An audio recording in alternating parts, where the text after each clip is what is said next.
Il n'y a que dans nos pays où lorsqu'il y a des élections présidentielles, la population commence à craindre pour sa vie, à craindre pour l'insécurité, à craindre pour les éventuelles guerres civiles.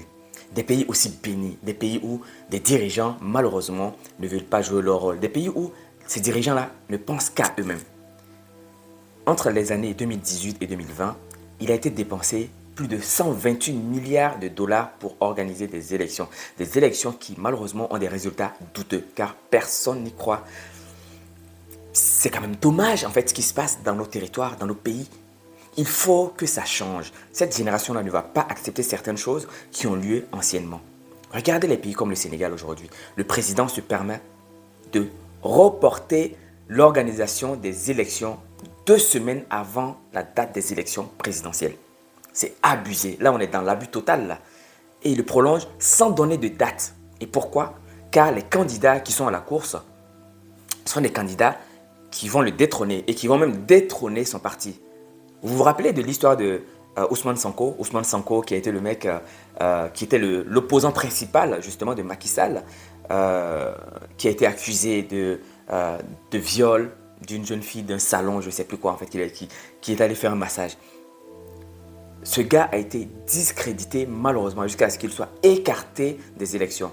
Ce qui s'est passé, c'était mal connaître Ousmane Sonko. Car Ousmane Sonko, après sa libération, a plébiscité l'un de ses amis, en tout cas son numéro 2. Et ce numéro 2-là, justement, est aussi en train d'être plébiscité autant que lui.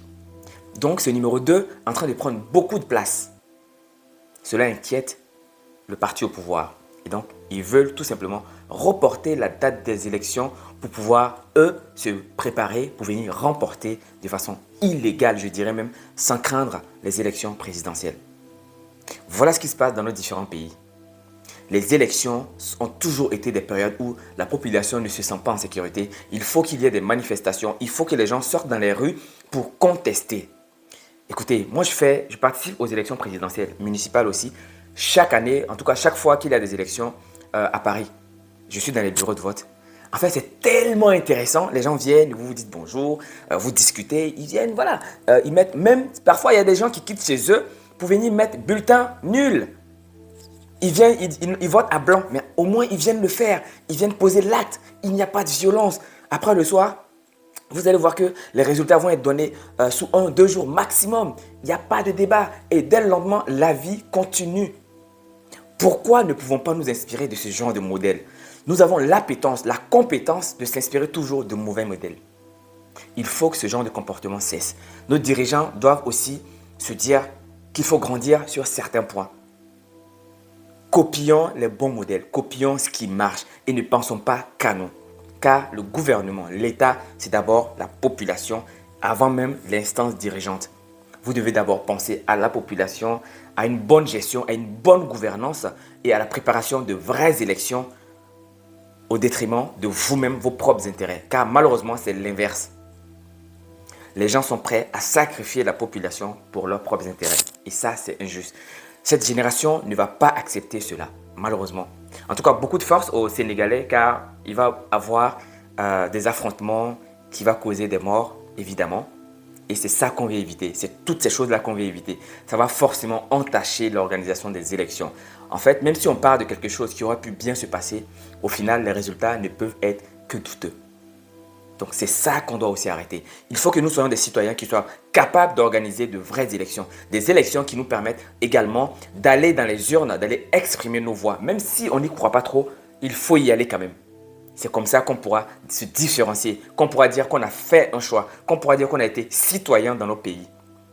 Mais en face, il faut que les dirigeants aussi se mettent dans cette posture de faire de la bonne gouvernance et d'éviter ce genre d'actes qu'ils font.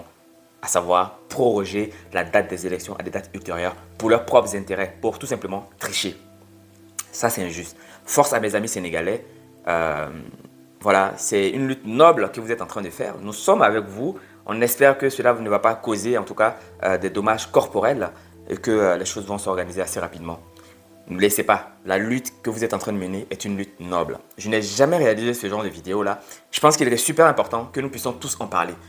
C'est ailleurs, ça peut arriver chez nous également. Et ça va arriver chez nous. C'est déjà arrivé chez moi, en tout cas en Côte d'Ivoire. Et j'aimerais quand même que lors des prochaines élections, ce genre de comportement, ce genre de fait disparaît tout simplement.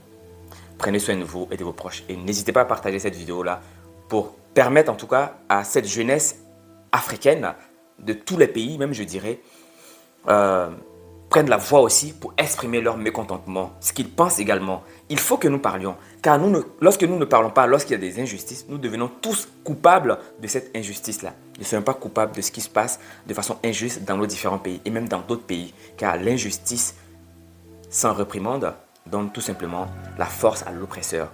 Ne soyons pas sur la position de l'opprimé. C'est soit on est un petit poisson dans l'eau ou on est le requin. Prenez soin de vous et de vos proches. À très bientôt. Au revoir.